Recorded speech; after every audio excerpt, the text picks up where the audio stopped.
Infostars Consulting Group представляет.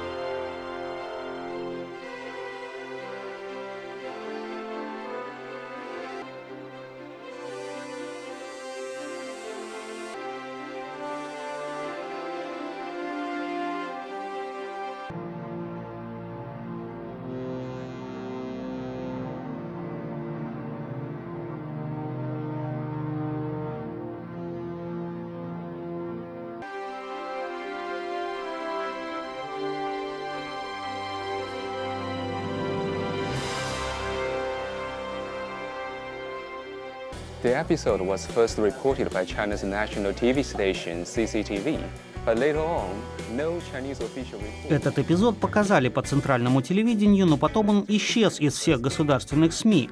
Очевидно, что он подвергся цензуре.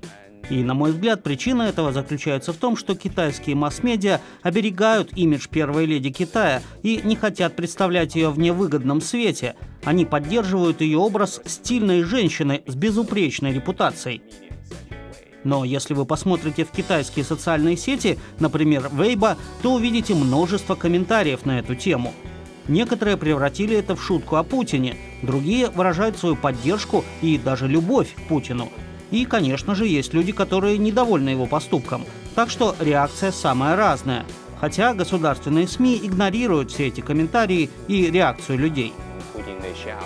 Over their first lady, so I think various kind of reactions in the social media, although those reactions and those reports are not reflecting on Chinese official media.